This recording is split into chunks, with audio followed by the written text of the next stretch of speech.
यह कहानी है हरे भरे जंगल की, जहाँ पर एक टोनी नाम की गरीब चिड़िया अपनी माँ चमेली चिड़िया के साथ एक छोटे से घर में रहती थी। टोनी चिड़िया देखने में बहुत ज्यादा सांवली थी। सांवले रंग के कारण टोनी चिड़िया की शादी अभी तक नहीं हो पाई थी। शादी के लिए जितने भी रिश्ते आते थे टोनी चिड़िया के लिए, वह सब उसका सांवला रंग रूप देखकर ही रिश्ते से इनकार कर देते थे, जिस कारण चमेली चिड़िया को हमेशा अपनी बेटी टोनी चिड़िया की शादी की चिंता सताती रहती है। एक दिन सवेरे सवेरे टोनी चिड़िया अपनी माँ से बोलती है, माँ, मैं जंगल में जाती हूँ दाना लेने के लिए। इतना बोलकर टोनी चिड़िया वहाँ से चली जाती है। तभी दूसरे जंगल का चिड़िया झुमरू अपनी माँ गुलाबो चिड़िया के साथ चमेली चिड़िया के घर आता है। वह दोनों टोनी चिड़िया के लिए शादी का रिश्ता लेकर आते हैं। रिश्ते की बात सुनकर चमेली चिड़िया बहुत खुश होती है। चमेली बहन, हमें जब पता चला कि आपकी बेटी टोनी चिड़िया शादी के लायक हो गई है, तो हम तुरंत ही यहाँ आ गए हैं अपने बेटे झुमरू का रिश्ता आपकी बेटी टोनी के लिए लेकर। जी, यह तो बहुत अच्छी बात है। आप बैठिए, मेरी बेटी टोनी चिड़िया अभी आती ही होगी। टोनी चिड़िया पूरे जंगल में उड़कर इधर उधर दाना ढूंढ रही होती है। तभी रास्ते में उसे एक काली कोवी दिखती है, जो उसके सामने रंग रूप को देखकर उस पर हंस रही होती है। अरे टोनी चिड़िया, तुम अभी तक इसी जंगल में हो। लगता है अभी तक तुम्हारी शादी नहीं हुई है इस सांवले रंग के कारण। अरे मैं भी कितनी पागल हूँ, मैं तो यह भूल ही गई कि तेरे जैसी बदसूरत चिड़िया से कौन ब्याह करेगा। तू ब्याह करने के लायक नहीं, बल्कि तू तो सबको डराने के लायक है। मैं बदसूरत हूँ तो क्या हुआ, देखना एक दिन मेरी भी शादी होगी। अरे जाके पहले आईने में शक्ल तो देख ले अपनी। खुद की शक्ल देखकर ही डर जाएगी तू। आई बड़ी ब्याह करने वाली। इतना कहकर कालू कोवी जोर जोर से हंसने लग जाती है। कोवी की बातें सुनकर टोनी चिड़िया बहुत उदास हो जाती है और फिर वह वहाँ से चली जाती है। टोनी चिड़िया जहाँ पर भी जाती थी वहाँ पर सभी पक्षी उसके रंग रूप का मजाक उड़ाते और उस पर हंसते थे। सभी पक्षियों की बातें सुनकर टोनी चिड़िया बहुत उदास हो जाती है और जाकर एक नदी के किनारे बैठ जाती है और फिर वह खुद से ही बोलती है, ऐसा जीना भी कोई जीना है जहाँ पर जंगल के सभी पक्षी हर समय मेरे रंग रूप का मजाक उड़ाते रहते हैं और मेरा अपमान करते हैं।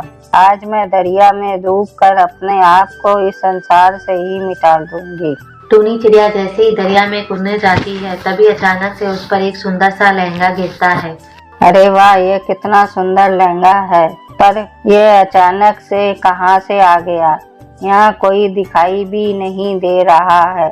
किससे पूछूं इस लहंगे के बारे में? चलो इसे मैं ही रख लेती हूँ और घर जाकर एक बार यह लहंगा पहन कर भी देख लूंगी कि इस लहंगे में मैं कैसी दिखती हूँ। इतना कहकर टोनी चिड़िया उस लहंगे के लेकर अपने घर की ओर निकल जाती है। यह लहंगा एक जादुई लहंगा होता है, लेकिन इस बात का पता टोनी चिड़िया को नहीं होता है। टोनी चिड़िया जब लहंगा लेकर अपने घर जाती है तो वह देखती है कि उसके घर कुछ मेहमान आए हुए हैं। तो टोनी चिड़िया उस लहंगे को अपने कमरे में रख आती है। चमेली चिड़िया उन मेहमानों से बोलती है, गुलाबो बहन, यही है मेरी बेटी टोनी चिड़िया, जिसके रिश्ते की बात करने आप यहाँ आई हैं। टोनी चिड़िया को देखकर झुमरू चिड़िया अपनी माँ गुलाबो चिड़िया से बोलता है, माँ, यहाँ से जल्दी चलो। टोनी चिड़िया का चेहरा देखकर ही मुझे डर लग रहा है। इतना कहकर झुमरू चिड़िया और गुलाबो चिड़िया वहाँ से चले जाते हैं। लगता है टोनी बेटा, यह लोग भी तुम्हारा रंग रूप देखकर यहाँ से चले गए हैं। पता नहीं कौन तुमसे शादी करेगा। यह सांवला रंग तो तुम्हारे जीवन में अंधेरा लेकर आया है, जो खत्म ही नहीं हो रहा है। कोई बात नहीं माँ, तुम परेशान मत हो, अब तो इन सब की आदत हो गई है। टोनी चिड़िया फिर उस लहंगे को अपने कमरे से लेकर आती है और अपनी माँ को दिखाती है और फिर वह उस लहंगे को पहन लेती है। लहंगा पहनते ही टोनी चिड़िया एक सुंदर सी चिड़िया में बदल जाती है, जिससे उसका रूप दूध की तरह गोरा हो जाता है और देखने में वह बिल्कुल परी जैसी सुंदर लगने लगती है। यह सब चमत्कार देखकर टोनी चिड़िया की माँ चमेली चिड़िया उससे बोलती है, अरे टोनी बेटा, तुम इतनी सुंदर कैसे हो गई और तुम्हारा सांवला रंग तो बिल्कुल ही गायब हो गया है। टोनी चिड़िया की अपनी माँ की बातों पर विश्वास ही नहीं होता है, तो वह खुद आईने में देखती है तो उसे यकीन ही नहीं होता है कि वह इतनी सुंदर और गोरी कैसे हो गई है। तभी झुमरू चिड़िया और गुलाबो चिड़िया वहाँ चमेली चिड़िया के घर आते हैं, क्योंकि उनका कुछ सामान टोनी चिड़िया के घर पर ही छूट गया होता है। चमेली बहन, आपके घर में हमारा कुछ सामान छूट गया है, जिसे लेने के लिए हम दोबारा से आपके घर आए हैं। तभी गुलाबो चिड़िया की नजर उस सुंदर सी चिड़िया पर जाती है, लेकिन उन्हें इस बात का पता नहीं होता है कि वह सुंदर सी चिड़िया कोई और नहीं बल्कि वही सांवली टूनी चिड़िया है। चमेली बहन, आपकी ये दूसरी बिटिया तो कितनी सुंदर है। आपने इसके रिश्ते की तो बात की ही नहीं। माँ, ये कितनी प्यारी चिड़िया है, मुझे तो इस चिड़िया से ही शादी करनी है। आपको कोई गलतफहमी हो गई है। मैं वही बदसूरत टोनी चिड़िया हूँ, जिसका सांवला रंग रूप देखकर आप लोग यहाँ से भाग गए थे। इतना सुनकर दोनों माँ बेटे के होश उड़ जाते हैं। तभी झुमरू चिड़ा बोलता है, क्या ये कैसे हो सकता है? कभी भी किसी को भी उसका रंग रूप देखकर पसंद नहीं करना चाहिए।